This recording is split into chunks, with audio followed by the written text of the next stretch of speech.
Before everything changed, life felt simpler. My days centered around work, the kids, and the little moments that made it all worthwhile. Diane and I were living the suburban dream. 4 kids, a nice home, and fulfilling careers. I believed our family life was stable, that our small sacrifices were worth it for our kids' happiness and security. But looking back, there were signs of trouble. Subtle at first, easily brushed off as the natural drift of time. Over the years, I noticed Diane becoming distant. Initially, I attributed it to the challenges of raising 4 kids, managing a home, and her job pressures. I was often tired, too, so I didn't think much of it. But something felt off. At times, I felt like a stranger in my own home, sensing Diane was carrying a secret she wouldn't share. I tried to ignore it, focusing on being a good father and husband, but the unease grew stronger with time. One morning, I was hurrying to get the kids ready for our trip. "All right, everyone, let's go. Grab your bags and head to the car," I urged. From inside, one of them yelled, "I can't find my sunglasses." "Check on top of your head," I quickly replied. "Found them," they called back. The kids paraded past me, dropping their bags by the car. My old Subaru Outback, with lots of miles but still reliable, was ready to go. I locked the front door, walked to the driveway, and popped the back hatch. The kids tossed in their bags and scrambled to buckle up.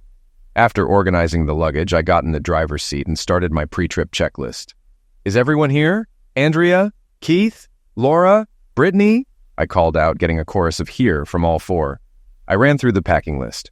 Bathing suit, sunglasses, hat, flip-flops, running shoes, underwear, t-shirts, shorts, sunscreen, phones, and tablets. All essentials for our Disney World trip. Everyone confirmed. "All right, Florida, here we come," I announced. "Yes," they shouted in unison. And with that, we headed to the airport for spring break in Florida. The flight was direct to Orlando, and I had a rental van ready. By mid-afternoon, we'd be in the pool. I booked 2 adjoining rooms, one for the kids and one for me nearby to keep things in order. We had 5 days to hit all the major attractions and a day at SeaWorld. I planned this trip despite my wife's objections. Diane wanted to join us, but insisted we delay until summer because of her New York trip. I argued she didn't really need to go to NYC and should come with us instead. I lost that argument, but I stood firm and took the kids to Florida while Diane stuck to her plans and went to New York. Disney is a money-making machine. The park is massive, with plenty of hotels and resorts to meet all your needs. The kids are having a blast, and my main job is to keep an eye on them and cover the bills, especially for food. They eat a lot. I make sure we get at least 1 healthy meal a day, usually dinner. I also insist on some vegetables, fruit, and milk in the morning. So I'm not a completely negligent father, allowing unlimited junk food. My plan is to return to the hotel by 4 p.m. to cool off in the pool, then clean up for dinner. After dinner, they can swim again if they want, but by 9 p.m., they're back in the room, ready for bed, teeth brushed, and it's quiet time until they fall asleep. The fresh air and exercise wear them out, so they're usually asleep by 9:30. I then relax with a beer, catch up on work emails, and make sure the kids call Diane every day. She knows to be available to talk to them without distractions. I'm aware of what she's doing in New York, but she doesn't know I know, and I intend to keep it that way. I know more about my wife than she realizes. I'm aware she's been involved with other men for some time. I also know that I'm not the biological father of our children, but rather, one man who resembles me is. That's how the paternity issue has been avoided. Our children share my blood type. I had them tested, and yes, I've done DNA tests too. I'm not naive. When I met Diane, I was infatuated with her. She's tall, blonde, beautiful, and smart. What's not to love? That infatuation turned into love, and we got married and had kids. 4 of them came quickly, and life became all about family. My time was consumed by the kids, Diane, the house, and work. Occasionally, I'd do something for myself, but those moments were rare. I started getting up early 3 mornings a week to run 5 or 6 miles before beginning my day. Being a father is the most important role I have. 4 people depend on me for almost everything. Diane does a great job as their mother, working just as hard as I do. She was a stay-at-home mom for the first few years, and she's done well since going back to work. But it's her work that's become the problem. More on that later. I know a few things, like the fact that my wife has been unfaithful for almost our entire marriage. I didn't discover this until about 3 years ago, by accident. When I found out, it hit me hard. A doctor told me my blood type didn't match my son Keith's, and after retesting, I realized the truth. I was devastated. Now, let me tell you about Tom, the biological father of my children. Tom is, in my opinion, a complete idiot, But Diane is infatuated with him. He works for his father, Ralph, who built a successful construction company. Ralph and his wife live a luxurious life, and Tom learned from his father that money can get you out of any trouble. Tom married Margaret after she got pregnant, and their life seemed perfect, though Tom was never truly happy. I've always worked hard for my family, but after learning the truth, I knew I needed a safety net in case Diane ever decided to leave me for Tom. Despite her infidelity, Diane seemed content with our life, happy with our home, kids, and her job. She never complained to me. When I found out I wasn't the biological father, I was depressed and considered my options. I even spoke to a lawyer, but every option had major downsides. If I divorced Diane, she'd likely get custody, and I'd still have to support the kids, even though they aren't biologically mine. The court wasn't concerned with fairness, just with ensuring the kids were provided for. My lawyer made me realize that abandoning my family would only hurt the kids, and I couldn't do that. I love them, and they see me as their dad. So I developed a plan. In the short term, I decided to pretend everything was fine and not reveal what I knew. I estimated it would take 2 to 4 years to prepare for my long-term plan. What's the long-term plan? Well, I started funneling money into a separate account, investing it wisely in stocks like Tesla, Amazon, and Apple. I've built a portfolio worth over $6 million, and it's still growing. This money is my safety net, and Diane knows nothing about it. She has her secrets, and now I have mine. My plan was almost complete, with just another year needed to finalize everything for success. I wasn't aiming for revenge. I had my 4 kids to consider, and didn't want them caught in the middle of the chaos. After our anniversary trip, I took the kids to the annual RV show. They loved it and were excited about the idea of traveling the country in an RV. I began to think they had a good point. We brought home a bag of brochures, and the kids spread them out on the family room floor, comparing options. They agreed that the Grand Design 5th-wheel trailer was the best fit for our family, with its bunk beds and 2 bathrooms. It was spacious enough for all of us. I needed a truck to pull it, so I found a new Ford F-250 crew cab, perfect for the job. After a visit to the bank, I left with 2 cashier's checks and bought the truck. It's red, my favorite color. Diane was more than a little upset. "John, we're supposed to discuss big purchases like this," she said, exasperated. "How much did you spend?" "Well," I replied, "the trailer was about $90,000 and the truck was another $65,000. So, around $155,000 total. Not bad." Diane looked pale and had to sit down. Inside, I was amused. "There are a few more things we need before we can start traveling, but the kids are really excited to hit the road. You've all heard the phrase *quid pro quo, meaning something for something. In my case, since Diane had maintained a long-term relationship with Tom, I figured I could do the same. But I hadn't, mainly because I only recently found out about their affair, so I felt I had some catching up to do. I started by funneling money into investments, which paid off well. Phase 1 of my long-term plan. Phase 2 was to start undermining Diane's relationship with Tom. I needed to apply some pressure and make her wonder if I knew what she was up to.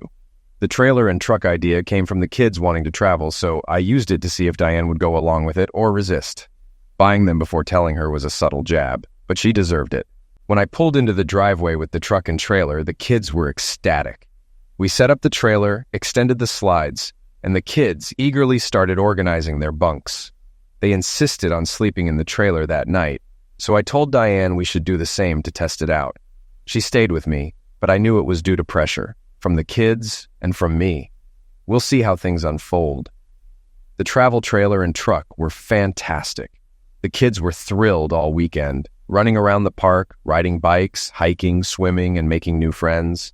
We had campfires both nights, and they didn't want to come home. I couldn't blame them. Diane, however, seemed less impressed with camping, despite the luxury trailer, constantly swatting at bugs. I know time is running out, and I need to address Diane's double life. She has to choose between her longtime boyfriend and me. Even though he's their biological father, I'm the one who raised, loves, and cares for the kids. I'm the father who's always there for them, teaching, comforting, and telling bedtime stories. There won't be another father who just shows up to sleep with their mother once a week and then returns to his own family. No, it's almost time to move forward, have the talk, and resolve this. A few months later, it was time to start moving forward. The kids were ready, and so was I, though I wasn't sure how prepared Diane would be. Her comfortable life was about to change, at least from my perspective. Friday night, I came home to Diane in the kitchen and the kids were scattered around the house and backyard. I took a moment to enjoy the scene of domestic bliss, but then my thoughts shifted to Diane with Tom, and I knew it was time to act. "Diane," I said, "how about we get a sitter tomorrow night and go out for dinner and a drink? We need to make some plans, and it'd be good to do it without interruptions." "That sounds great," she replied. "We've needed some time alone without the kids demanding our attention." I made a reservation at an Italian restaurant for 7 p.m. The sitter arrived at 6:30, and Diane and I headed out. I chose a quiet, private table to ensure we could have the conversation I knew she wouldn't want to have. After the usual talk about kids and work, I brought up what had been on my mind. "Diane, there's something I need to discuss, something I know you don't want to talk about. It's been bothering me for a long time." Her expression turned serious, and she nervously asked, "What is it, John?" "Sweetie, I need to know how much longer you plan to continue your relationship with Tom." She was stunned, coughing and trying to deny it, but I pressed on, asking how much longer this affair would last. Another year? 5 years? Her reaction was unforgettable. She turned pale, struggling to breathe, and I thought she might pass out. I called the waiter, told him Diane was feeling ill, and asked for the check and a barf bag. We left quickly, knowing it was probably the last time we'd dine there. In the car, Diane sat in silence until she erupted, vomiting all over the parking lot, catching both her shoes and mine in the mess. The drive home was quiet. Once there, she headed straight to the bedroom to clean up while I reassured the kids that she wasn't feeling well. Later, I checked on her and found her sitting on the bathroom floor, a mess. I helped her undress and get into the shower, then took her clothes and shoes to the laundry. I knew the shoes were beyond saving. Diane stayed in the shower for nearly 40 minutes, likely processing the last 10 years with Tom and what she'd do next. But it wasn't my problem anymore. It was hers, and maybe Tom's, but not mine. Diane came out of the shower, put on her pajamas, and stayed in the bedroom. I went to the kitchen, poured myself an IPA, and sat thinking about the mess we were in. My priorities were clear: the kids first, me second, and Diane last. I slept in the spare bedroom that night and heard nothing from Diane. Sunday morning, I woke up early, made coffee, and took a cup to Diane. She was curled up in bed, looking exhausted. "Morning, I brought you some coffee," I said. She slowly sat up, and I reminded her that the kids would be up soon and that we had things to do. I told her I'd get breakfast started and left her to get ready. When I returned, Diane was gone. The day went on as usual, taking the kids to their activities, but Diane was unusually quiet, speaking little to me or the kids. She seemed like she'd just received terrible news, and I wondered how she'd handle what was coming. After the kids were in bed, I expected Diane to talk, but she just went to the bedroom and closed the door. I heard her talking quietly on the phone, likely to Tom. They were busted, and I knew Tom must be panicking, worried I'd expose him. But he probably felt safe, knowing money could solve his problems. I poured myself a beer and brought Diane a glass of wine. "So, when are we going to talk?" I asked, handing her the wine. "I don't know what to say," she replied, her voice trembling. "Let's start at the beginning. I know you've been involved with Tom for a long time, longer than we've been married. I feel like an outsider, like you've been lying to me our entire marriage." I took a sip of my beer. "I think about all we've done together and with the kids, and I can't understand why you didn't tell me the truth. If you didn't want me to be their father, why deceive me? You're a good man, a good husband, a great father," Diane said, her voice breaking. "Yes, I am, but I'm not their biological father," I responded. Diane looked at me with tears in her eyes, whispering, "I'm so sorry I did that to you." "Do you love Tom so much that you wanted him to be their father?" I asked. She didn't answer. After a long silence, I asked, "So, what's your plan? What do you want to do?" Diane remained speechless. "If you don't have a plan, then I do. You might not like it, but it's up to you to decide what you want." I told her I had spoken to the kids, telling them I had a job opportunity elsewhere. They were excited to move and thanked her. I knew I was threatening her life with Tom, and the idea of losing him was probably more than she could handle. Until I accidentally learned the truth, I was happy, thinking I had 4 great kids and a wife who cared for me. But now things had to change. "You have a decision to make," I said. "You tell me and the kids what you want." Then I got up and left the room. "I think it's best if you sleep in the spare bedroom," I added as I walked out. Meanwhile, I had my plan, which I called Operation Exodus or OpEx, ready to go. Phase 1 had been in motion for years, building my financial resources so I could do whatever I needed. The main question was whether Diane would try to make amends and stay with the family, or if she'd decide her future was with Tom. I needed that answer, but I was in no rush. Let them sweat a bit longer. I planned to continue the silent treatment to make Diane reconsider her actions and keep both her and Tom guessing about my next move. I wanted her to understand that what she'd done could have consequences for her too. Most importantly, I was determined to secure my place as the father of my children. There was no way I'd let them be taken from me. I had the resources to fight and would do whatever it took to ensure Diane couldn't take them away. It was hard to tell just how much Diane understood the gravity of her deceit. She either knew exactly or was still in denial about how unhappy I was. She'd need to make a decision soon, and I might have to push her along. I had a plan for that. 3 months later, Andrea told me she wanted to train for a triathlon and asked for a new racing bike. We went to the bike shop and found one that was light, fast, and expensive, about $2,000. With all the gear, it would total around $3,000. She's a bit like me. I used to race mountain bikes when I had the time. Keith wants to play hockey, and his gear will cost about $3,000 this year, not counting the high-tech sticks. Laura wants to play soccer, which is thankfully cheaper, and Brittany is interested in music lessons and basketball. The kids' schedules are overwhelming, and I can't manage it all alone. Diane will need to help, which might interfere with her time with Tom. Perhaps that's a good thing. My plan to force Diane to choose between Tom and her family was nearing completion. The kids would play a major role, so I started putting things in place. 2 months later, I talked to the kids, and they were on board with my plan. I explained that their mother needed to make a change and that we should help push her toward a decision. The kids suggested she quit her job to spend more time with us. I assured them we had enough money and that it would be best for her to be at home. With summer starting, I quietly loaded the camper, including Andrea's new bike, and prepared for our trip. The night before we left, I asked Diane, "So, have you made a decision?" "What decision is that, John?" "You know what I'm asking. Are you lonely enough in the spare bedroom? You've been there for months. It's time to choose." I walked away. The next morning, after breakfast, the kids and I finished packing the truck and trailer and hit the road. Diane wasn't with us. I knew she'd made her choice. We left Albany and headed to Canada. Andrea sat in the front navigating, while the others excitedly talked about the campground. A week later, we're in Algonquin Provincial Park in Ontario, Canada. The scenery here is breathtaking. The kids are having a blast, and we're busy every day with hiking, swimming, and all the fun summer activities. We drove to Huntsville to stock up on food, and the kids picked up some designer hoodies from a local shop. Popular, but pricey, but why not? I haven't turned on my cell phone since we left, so I have no idea what Diane is doing, and I don't really care right now. If she's frantic, wondering where we are, that's fine by me. Maybe she'll get a taste of the pain I felt when I discovered her lies. It might be cruel, but she deserves it. In a few days, we're packing up and heading further east to Nova Scotia. It'll take about a week to get there since we only travel 4 or 5 hours a day and then camp for a couple of days before moving on. I want to take the kids to Cape Breton Highlands National Park. I've read great things about it and already made a reservation. It was time to call Diane and let her know that everyone was fine.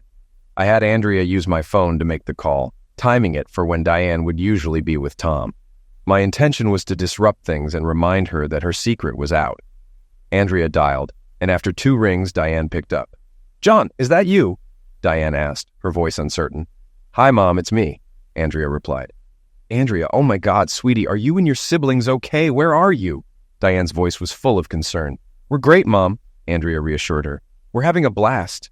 Keith skinned his knee climbing a mountain, Brittany got stung by a bee, and Dad carried Laura when she twisted her ankle." There was a pause on the other end of the line. Andrea asked, "Mom, are you still there?" "Yes, I'm here," Diane responded. "Is Dad there?" "He's grilling supper," Andrea said. "Do you want to talk to Keith, Laura, or Brittany?"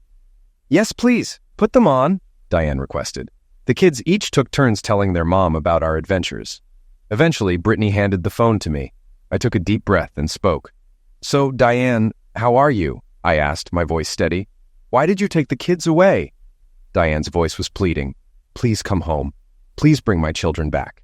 Diane, I loved you enough to sacrifice everything for you, but now I don't think you care enough to even give up your lover. You're with Tom. If you won't give him up for us, what do you expect from me? Think about that." I'll call in a couple of weeks and we can discuss what it means to be a family. Until then, reflect on our life and how you deceived me. Consider what you can do to make things right, if anything." I hung up without waiting for her response and turned off the phone. We had supper and a bonfire, roasting marshmallows until the kids got tired and went to bed. I sat alone by the dying fire, drinking a beer and wondering if I was doing the right thing. My lawyer was ready to file for divorce and seek sole custody, armed with enough evidence of Diane's affair to sway any judge. If Diane challenged me with DNA tests, we'd counter with evidence of her long-term deception and unfitness as a mother. It could get ugly fast, and I wanted to avoid that. I hoped Diane would choose her family over Tom, but I wasn't sure. I went to bed, still uncertain about how this would all end. Part 2 of my plan was to let Diane experience life without me and the kids. I knew the past few weeks had been tough on her, but we'd eventually need a permanent solution. My lawyer advised that Diane might try to get a court order to force me to return with the kids, so we decided to let things play out as long as possible. However, before it reached the point of legal action, I consulted with Ken about Diane's options. So far, she hadn't done anything but stay home, waiting for us to come back. My investigator had been monitoring her and reporting back to Ken, who sent me weekly updates, including details on how often Diane and Tom were still meeting. Things had cooled down between them, but I knew that if I returned, Diane would think she'd won and try to resume her affair. That wasn't going to happen. As summer cooled off, I knew the kids were eager to return home and prepare for school. They had countless stories from our travels to share with their friends. It wasn't fair to keep them away any longer. Around the campfire, we made plans for the trip back. We were still in Canada, enjoying our time, but it would take about a week to get home. While driving through New England, I thought about everything I wanted to say to Diane. I knew she'd be angry about us being gone all summer, but that was too bad. I wanted her to reflect on how she and Tom had damaged our family. This was just a bit of payback, though not nearly enough. We pulled into the driveway in the early afternoon, and the kids scrambled out, rushing into the house to check their rooms. Diane's car wasn't there, which was probably for the best. I unhooked the trailer, cleaned it a bit, and took a shower. Noticing the fridge was nearly empty, I sent the kids to bring in food from the trailer. While we were eating, I heard a car in the driveway, and Diane calling for the kids. They ran out to greet her, and she fell to her knees in the driveway, hugging them with tears streaming down her face. The kids helped her up and walked her into the house. "Where is your dad?" she asked. Andrea replied, "He's in the kitchen. We made supper." I saw Diane looking for me as she entered the house. I stayed inside and then quietly went upstairs to get ready. Ready for what? The next part of my plan. I didn't tell anyone where I was going or why. I drove to a city hotel, checked in, and booked a room for 2 weeks to give myself time to find a more permanent place and start dealing with the divorce. I also needed to go back to work, but I realized I'd have to quit soon, even though I liked the job. After unpacking and setting up my laptop, I went out to buy some of my favorite IPA beers, returned to my room, put my feet up, and reflected on all the summer memories with the kids. I wasn't sure what to do with the truck and trailer yet, so I decided to leave them at the house for now and arrange storage later. The next morning, I showed up at the office, half expecting they'd replaced me. But I got plenty of hellos and welcome backs, and it felt like I hadn't been gone for over 2 months.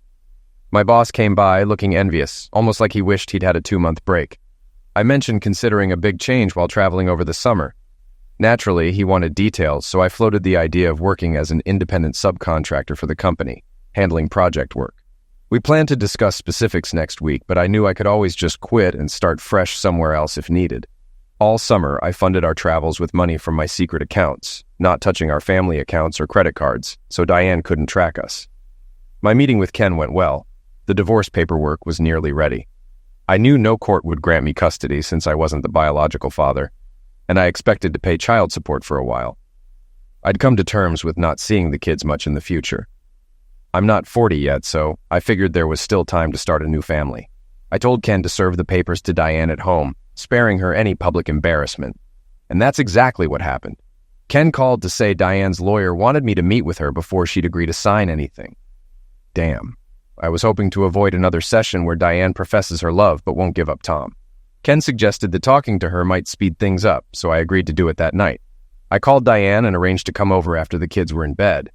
When I arrived around 9 p.m., the house was fully lit, and I could tell the kids were still up. As soon as I rang the doorbell, Keith opened the door with a big smile. "Dad, you're home! Guys, Dad's home! Get down here!" He jumped into my arms, and it felt incredible to hold him. The other kids came running, hugging me tightly, and I couldn't hold back my tears. These are great kids, despite everything. Diane stood aside as I talked to them in the kitchen. After a few minutes, I sent them off to bed. "You've got school tomorrow." Once they were gone, I sat at the table. "So, Diane, what did you want to talk about?" She poured herself a small glass of wine, sat down, and asked, "Are you coming home?" I replied with a question. "What made you think I was coming home?" "The kids miss you and need you, John. I miss you and I need you," she said with more sincerity than before. "You had plenty of chances to decide what you wanted. You made your choice a long time ago, and now I've made mine. I'm guessing Tom has thrown you under the bus and is busy making sure Margaret is happy." Diane looked at the table and then back at me. "John, you're the man I wanted to marry and raise our kids with. I love you, and it hurts to see us like this. Can't we work through it? We can try counseling. I need you, and the kids need you." "Are you done with Tom?" I asked.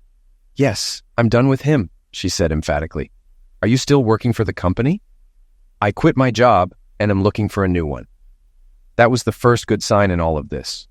Diane promised, "John, I will be only yours forever. Yours." I sat there, overwhelmed by thoughts and emotions. I couldn't even look at Diane or the kitchen. I just closed my eyes, trying to shut everything out. I thought of my children's faces, their laughter, and the woman who had once promised me everything. Could I give that up? Where had things gone so wrong? What was my future without them? I desperately wished to undo all the pain. Could I do it, stay or go? But deep down, I knew Diane was lying. It was all nonsense. She'd chosen Tom for over a decade, and even if they'd cooled it recently, it wouldn't last. Once I moved back, they'd restart. No matter what Diane said, I knew the final part of my plan was necessary. It would take time, but it would be worth it.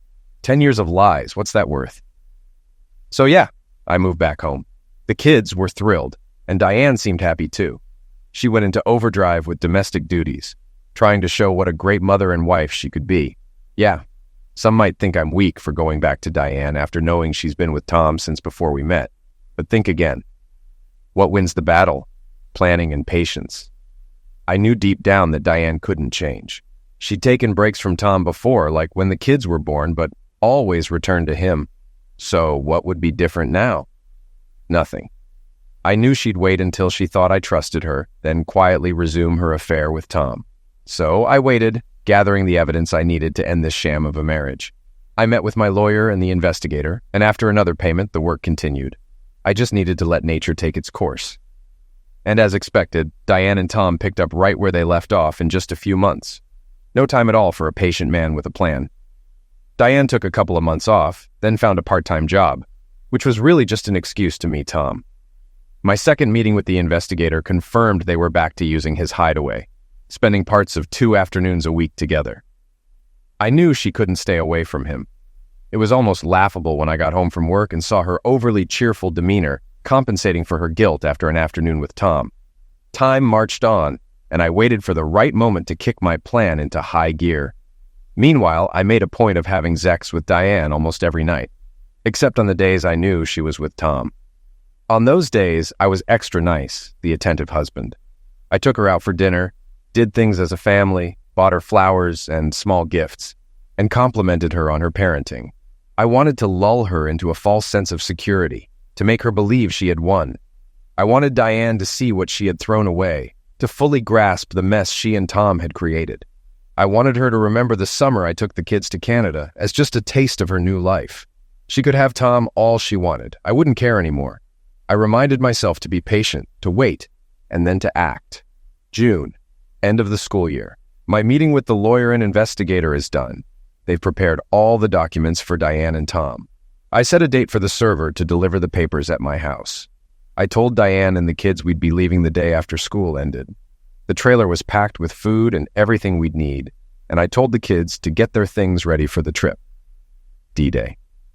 Diane left for shopping around 8:30, planning to be out for about 3 hours. Perfect. By 9 o'clock, the kids and I quickly loaded up the truck and hit the road, heading to parts unknown, at least unknown to Diane. My burner phone buzzed in my desk, the one Diane usually texts me on. I keep the ringer off, but it was quiet and I heard it vibrating. I checked the text. "I need to see you right away. Meet me at the apartment in an hour." We hadn't planned on meeting for a while. Her husband was taking time off to use their camper, and he and the kids liked traveling. I don't really consider them my kids. Sure, I got her pregnant, but that's what she wanted. I know it's weird, but she's great in bed. What does she want now? I showed up at the apartment, grabbed a beer, and waited. Diane rushed in a few minutes later looking upset, with a large brown envelope in hand. She tossed it on the table. "Tom, he did it. He left with the kids this morning. I got served this," she said, pointing at the envelope. "What do I do?" She sat down, put her face in her hands, then got up, grabbed a glass of wine, and took a large gulp. When she looked at me, I saw fear in her eyes, something I'd never seen before, usually just lust. I dumped the envelope's contents on the table and sorted through the papers. I found the divorce documents and quickly scanned them. There were photos attached, with a note saying they were just a sample of what could be used in the divorce process. Diane handed me another envelope with her name on it. "Read this," she said. I read it. Oh crap. I went back to the divorce papers, found the signature page, and handed her a pen. "Sign now," I said firmly. She started to speak, but couldn't get the words out. "You need to sign this now. John will make our lives miserable if Margaret finds out. And your kids, they're yours too," she added. I quietly acknowledged, "Yes, they are."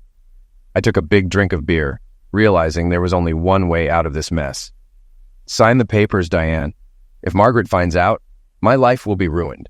Her family's political connections would eliminate our business. This would be a disaster.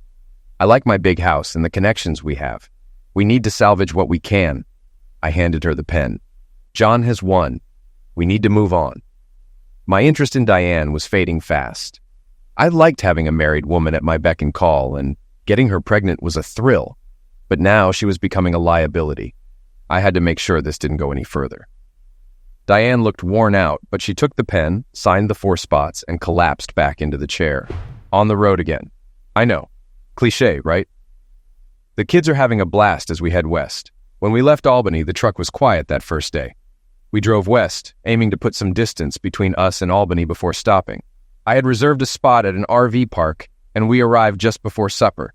Everyone was exhausted, so I quickly hooked up the camper, got us settled, and made dinner. That night we had a campfire, roasted marshmallows, and talked. The kids had a lot of questions about where we were going and what we'd do when we got there. They deserved some answers. "I know you're curious about the next few weeks. There will be adventure, hiking, bugs, and probably a few cuts and scrapes," I said, looking at Laura and Brittany, who laughed, remembering our time in Ontario last summer. I had shared some of the plan with Andrea since she's the oldest, but now it was time for everyone to know. "Do you guys like horses?" I asked. The kids erupted in excitement. "Well," I paused, "how about riding horses on a ranch in West Texas?" The kids cheered, running around the campfire, pretending to be horses. I wasn't entirely sure if this was the right move. It would be a big change for all of us. But what was I thinking when I bought that ranch near San Angelo? It was up for auction, and I got it for just over $2 million. The house is a huge 5-bedroom log home, well-maintained but with room for some renovations. The land spans over 1,500 acres, plenty of space to explore. There are several outbuildings, and I plan to convert one near the house into a horse barn. A local farmer wants to graze cattle on the land, which will help cover some costs. My main concern was finding good schools for the kids, but San Angelo, just a few miles away, has everything we need. Still, I couldn't shake the feeling.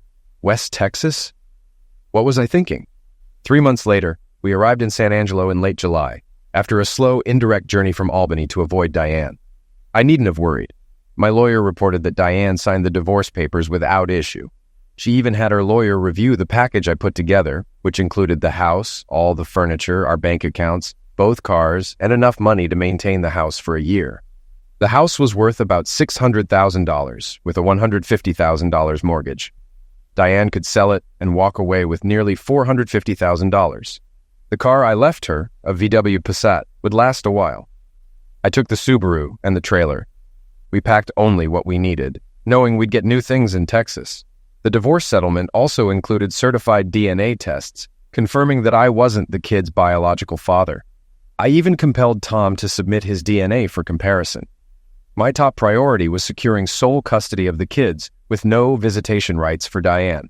If she contested, my lawyer was ready to expose everything to Tom's wife and the public, which would ruin him. Tom complied, and Diane signed everything, including a clause that she would never seek financial support from me again. She also had to revert to her maiden name.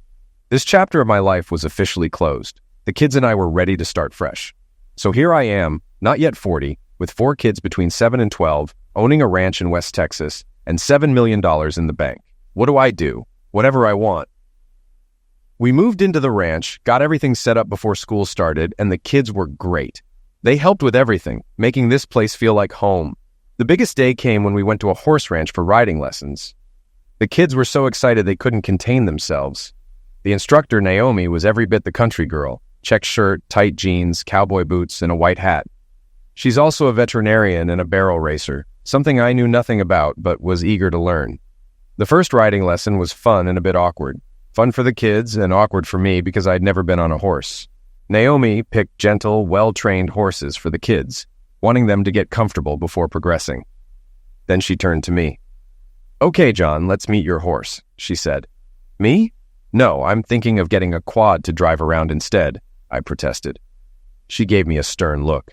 "You can get the quad, but your kids are learning to ride, and you need to ride with them. Stop arguing and take the reins. This is Pete. He's about 10, and will treat you right if you treat him right." She added quietly, "Besides, the kids are watching. You better get on the horse." She was right.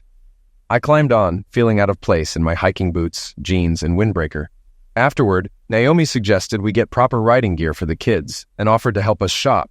When she asked if my wife would be riding, I told her there wasn't a wife anymore. She nodded, clearly filing that information away for later. "Grab your stuff and get in the truck. Let's go," I yelled, as the kids were running late for school. It's about a 20-minute drive, and I didn't want them to miss the start of the day. Their school is pretty good, and I've made sure to meet all their teachers and the principal so they know how to reach me if there's ever an issue.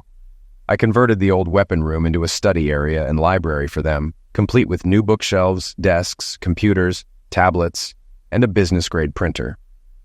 It feels like a top-notch study hall. The kids don't give me any trouble about homework, and I'm always around to help. We even set up a 65-inch TV for streaming educational content, and I upgraded our internet to super-fast fiber optic.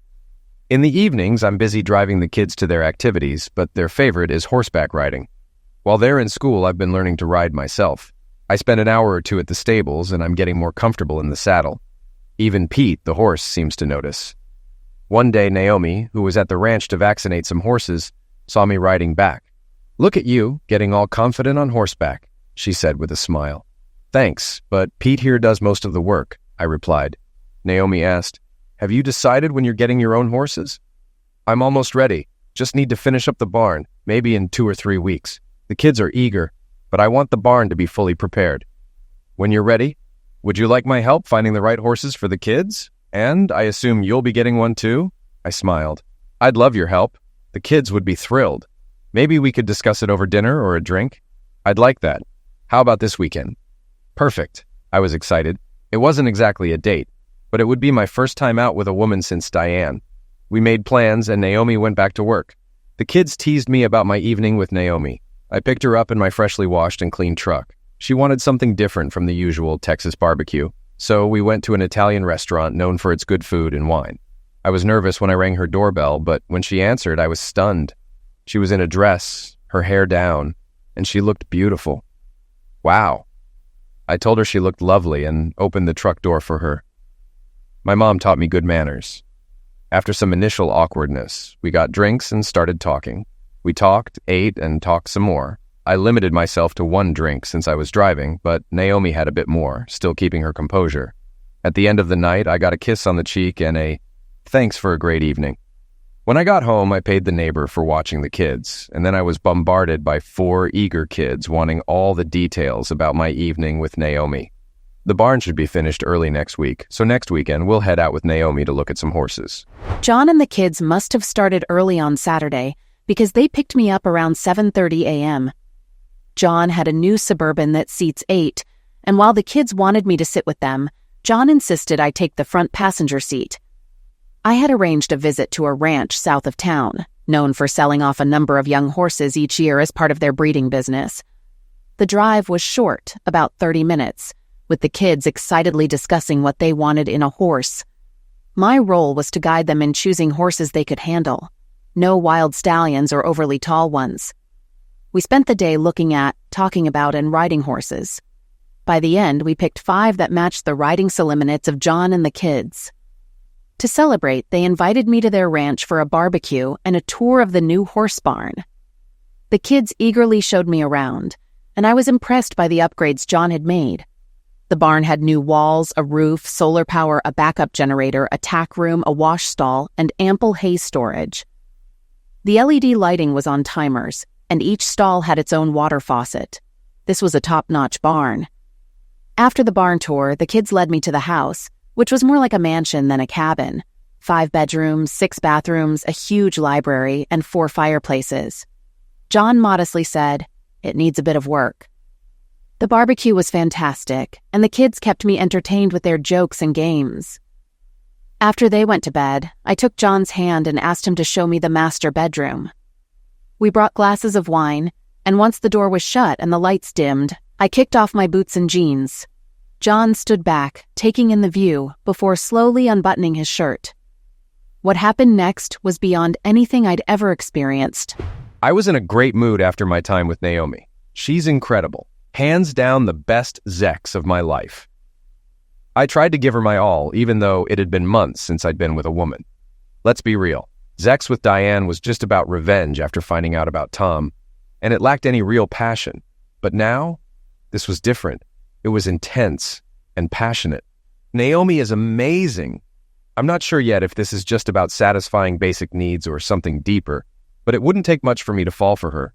She's smart, talented, resourceful, and beautiful. What's not to love? Afterward, we showered, made some food, had a beer, and then went back to bed for round 2. Yes, again. I'm grinning as I say that. The next morning, the kids were surprised to see Naomi in the kitchen with me. Andrea gave me a look that said, "What's up, Dad?" But the others just started talking about horses and planning for when we'd bring them to the ranch. Renovations on the house are moving along. We're updating the kitchen and bathrooms and adding environmental systems to improve the house's efficiency and reduce its carbon footprint. I've got solar panels, a wind generator, and a geothermal heating and cooling system. The well was deepened and widened, with a water storage tank installed for extra capacity and fire suppression. We also had to replace the septic system, and I upgraded the backup generator to integrate with the new systems for uninterrupted power. I've been investing a lot in the house, almost as fast as I'm earning it. That means I've been keeping a close eye on the stock market. Thankfully, the markets are doing well, and despite the spending, my finances are solid, thanks in part to tax breaks and incentives for solar installations. I'm also setting aside some profits in fixed interest accounts as a safety net in case the market tanks. If things go south, we could sell part of the land and still cover our expenses. So, what's happening with Naomi? Fair question. I'll let her fill you in on that. Since getting to know John and the kids, I've seen how close they are as a family. John is an amazing father, and the kids are fantastic. They work together like a team, and I've never heard them complain. John and I have had some deep conversations about his divorce from Diane. He shared how her affair with her old boyfriend lasted throughout their marriage, right up until last summer. He also told me how he left her, taking the kids in his big fifth-wheel trailer, and eventually ended up here. It's quite a story. John also revealed that Diane's boyfriend is the biological father of the kids, but he's determined to keep them no matter what. Diane must be out of her mind to cheat on John. I can't think of a better man to be married to, which is why I'm patiently waiting for him to ask. My parents are dropping hints about my future, and they've met John and the kids, and really like them. My mom adores those kids, treating them like royalty when we visited.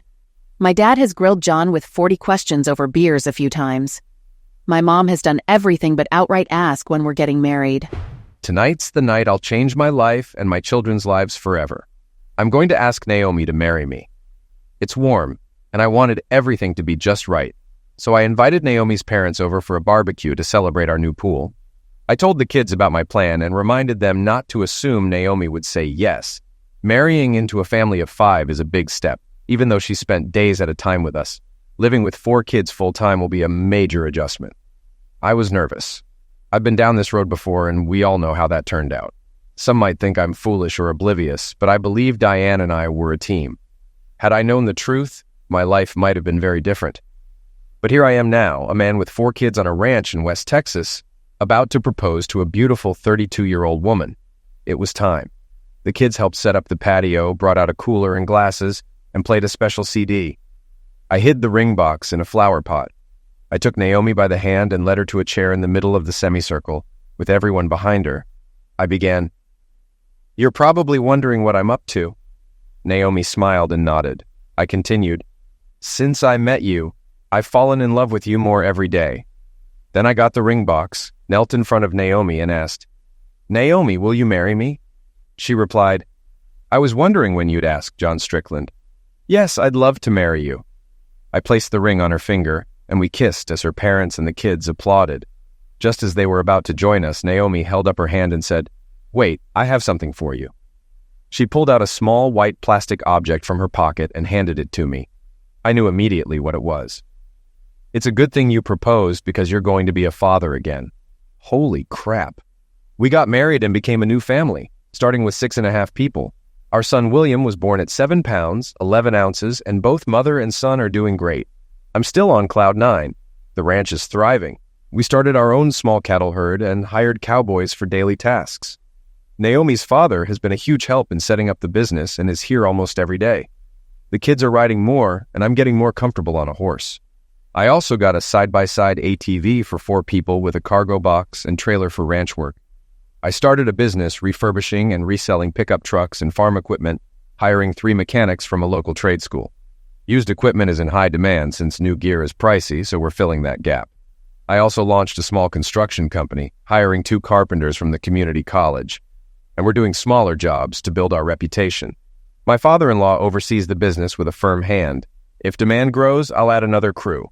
We're all busy, growing, and becoming part of the community. The doorbell rang, and I went to check who it was with Brittany by my side. On the video monitor, I saw a woman around 40, attractive and alone. Brittany tugged at my arm. "Oh, Mom, that's the woman who used to be my mother. I don't want to see her." She quickly left the foyer, heading toward her room. It was Diane. I took a moment to gather my thoughts before opening the door. She glanced me over quickly. "Can I help you?" I asked. "Yes, I'm looking for John Strickland. I heard he might live here." "Yes, he does. I'm his wife, Naomi Strickland. What do you want with my husband?" She hesitated, then said, "I was hoping to talk to him and see my children." "You're Diane, aren't you? John is in town and the kids are at school. Leave your phone number and he might call you when he's back." "Maybe I can wait for him." "That's probably not a good idea. John has told me about you, and I'm confident the kids don't want to see you. You damaged that relationship a long time ago. I doubt John will want to talk to you either. You worked hard to deceive him, and he's worked hard to move on and be a great father. It's best if you go home." As we spoke, I kept an eye on her face and hands. This is Texas, and most Texans have a weapon nearby just in case. I didn't know if she was having a breakdown or seeking revenge. Watching her hands would signal if she reached for a weapon, in which case I'd shut and lock the door and get my own weapon. Our front door is thick, reinforced with a metal plate, capable of stopping a bullet or rifle blast. The original owner installed it for his family's protection. We also had an alarm system with a panic button that would call the sheriffs. Growing up in Texas, I learned to shoot as a kid. My father, a National Guard veteran with a tour in Iraq, taught me and my brothers to shoot accurately. Protecting my family is my top priority. We keep 2 weapons in the house, both locked up but easily accessible. I wasn't worried about Diane. Diane stood there for a moment, then began to cry. "I really need to talk to him. I want to apologize for all the pain I caused him and the kids." "What makes you think he wants to see you at all?" "Maybe he doesn't. But could you please tell him I'd like to talk just for a few minutes?" She handed me a piece of paper with her phone number and the motel where she was staying. "Here's my number. Please, I just want to talk to him for a few minutes." When I got back home with the kids, Naomi told me we had a visitor that afternoon, Diane. I couldn't believe she had found us.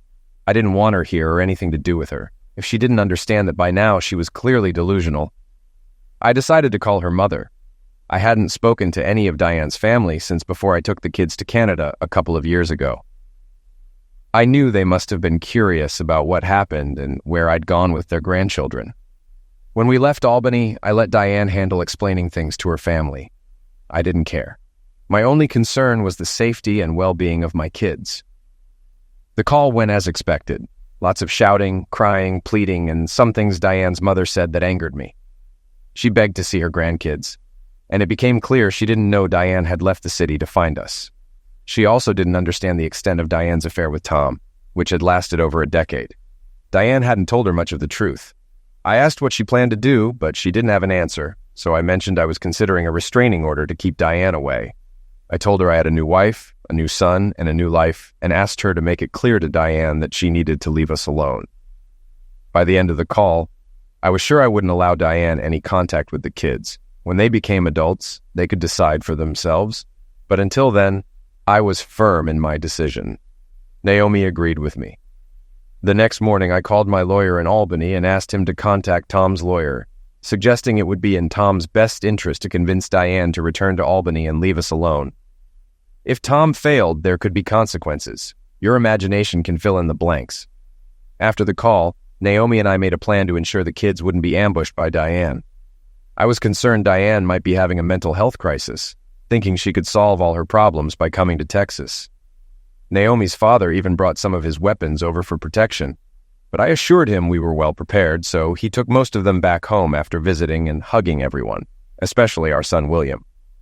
My lawyer gave Tom's lawyer a deadline, and I wanted proof that Diane was back in Albany, but I knew I would eventually have to confront her face-to-face one last time. The next day, around supper time, the doorbell rang.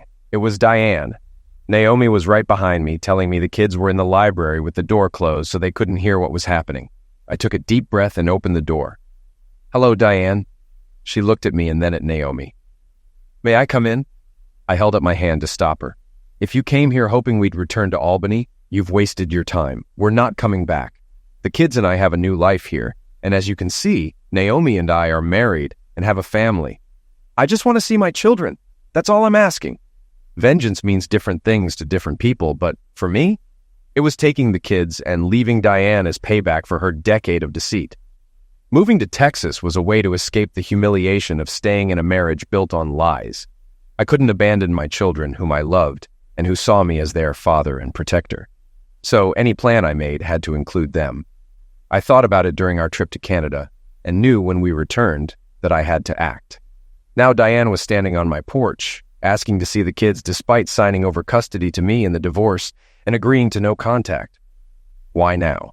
Was it regret, remorse, or the realization that she was no longer a mother to her children? Whatever the reason, it had to be significant. Why now, Diane? Why drive all the way from Albany? What makes you think the kids want to see you after everything you did? Andrea and Keith know what you did, and Laura and Brittany know you chose your boyfriend over us. Are you still with Tom? Diane looked down. Tom and I are done. And how does that change anything here? John, I just want to see the kids. I miss them. Please, would you let me see them? I need to think about it and talk to the kids, but it's not happening right now. Go back to your motel and I'll call you. I needed time to figure out what was really going on. Was she having a breakdown, thinking this would solve everything? Or was someone pushing her to do this? Either way, I wasn't about to let her hurt my family again. She nodded, gave me the motel's name and her phone number, and walked to her car, my old Subaru. She looked back at the house before getting in, then slowly drove off. I closed the door as Naomi and I turned around. Andrea was standing behind us. What did she want? That night at supper, I brought up their mother. The kids stopped eating and looked at me. I told them she had asked to see them and asked if they wanted to see her. After a long discussion, we took a vote. I wasn't surprised when they all said no. I knew what I had to do. I called Tom. He was shocked to hear from me after everything that had happened. I had to repeat myself a couple of times before he understood. Tom, your girlfriend showed up on my porch, violating our agreement. Get her out of Texas now. But what makes you think I can tell her what to do? Wake up, Tom. If you don't get her out of here, I'll consider this a violation of our agreement. And your wife, Margaret, remember her? will receive a package of information by courier. Do you like your comfortable life in Albany? Silence. Well, do you? I don't know what you're talking about, John. Grow up, Tom. I'll ruin your life, your business, and everything you've got. You'll regret ever getting involved with her. You have 24 hours to get her out of Texas. More silence. Do you understand? Quietly, he replied, I understand. I gave him the details of Diane's motel. That night, Naomi's parents came over, and we decided it might be best if Naomi and the kids stayed with them until this was resolved. We didn't tell the kids much, just that Grandma and Grandpa invited us over. After Naomi and the kids left, I waited to see what would happen.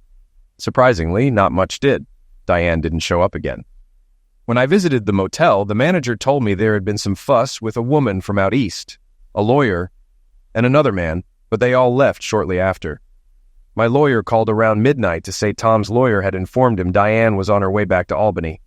Tom guaranteed she wouldn't bother us again. I later learned Tom had hired a local lawyer and investigator to find Diane, then flew to Texas himself to convince her to return to Albany. That was the last time I saw her. In the morning, we all went home, and life returned to normal. Hold on to that horse, I shouted at Andrea as she practiced barrel racing in the ring with her pony. Hard right. Both she and the horse were learning, and though it would take some time before she was ready for a major competition, she was making great progress. Hard left. Now ride hard to the finish line. Not bad for a beginner. The kids are growing and getting busier every year. John even got William a pony, and he takes Will on rides with him. The horse is gentle, knowing it has a toddler rider. Will is still very young, but I can tell he's going to love riding. As for me, I'm not riding at the moment because I'm pregnant again. I still do some vet work, but that's winding down as my due date approaches. Between the kids, the ranch, our businesses, and me, John puts in long days. At night when we go to bed, he massages my feet and back, and we make love. Sleeping unclothed seems to encourage that sort of thing. Sorry, I need to go pee again. These twins are always pressing on my bladder.